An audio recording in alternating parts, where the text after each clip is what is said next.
Hi, Bill here. I am with Charles Bott, and he just gave a presentation which I didn't see on Struvite and Vivianite. He's going to tell me why they are important to us in this industry.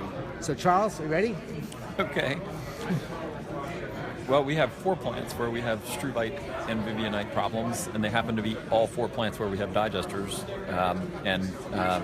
So if there's anything consistent about Struvite, it's that plants with anaerobic digesters and with BioP all have problems. And the question is how to deal with those problems, and it turns out that at each plant we're doing something a little different. So some of that includes material selection, some of that includes a very careful look at upstream phosphorus release, magnesium release, potassium release. But some of the work that we're doing, is really important. It's kind of hard to separate impacts on dewatering and polymer demand from Struvite issues. So those are all quite closely linked, and we certainly recognize that.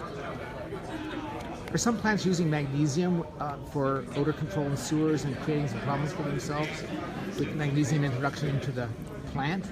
Yeah, so the F. Wayne Hill plant outside of Atlanta is a good example of that. So they have so much magnesium coming into the system that when they come out of the digester, there's almost no phosphorus, even though it's a good BioP plant, because so much magnesium is going in. So in the case of that plant, when they put in Astera, they didn't have any choice but to put in Wastrip at the same time. Because there would be no phosphorus to recover without it. So what they've done then is they strip out a huge amount of phosphorus and magnesium ahead of digestion, and that becomes the majority of the feed to the Astera process from a phosphorus load. You have to add very little magnesium, so it's an interesting case study.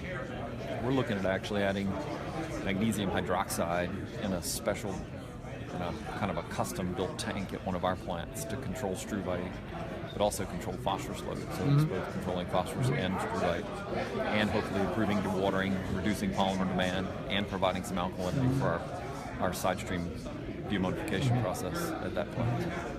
So one of the issues I heard a biosolids land applier have with Astera was that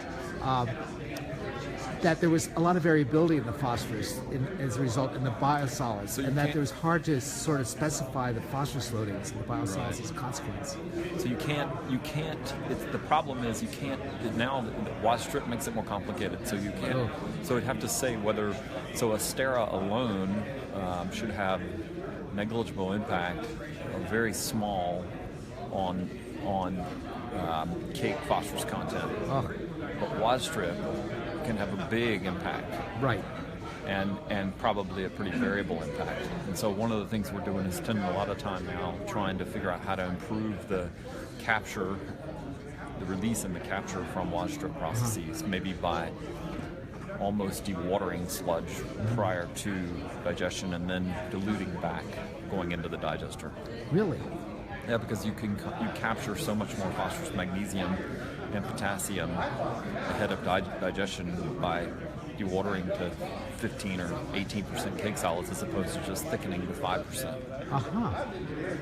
Great concept. So Wastrip is, or these concepts of upstream, whether it's Wastrip or something else, these concepts of upstream phosphorus, magnesium, and potassium release from BioP waste activated sludge. I mean, it's a whole new thing. Yeah. So there's a lot of interesting things to be done there. Totally changed the way we approach. Totally changes things. Yeah. So. Well, thank you very much, Charles. Sure. Okay. That's the first time I've ever done that.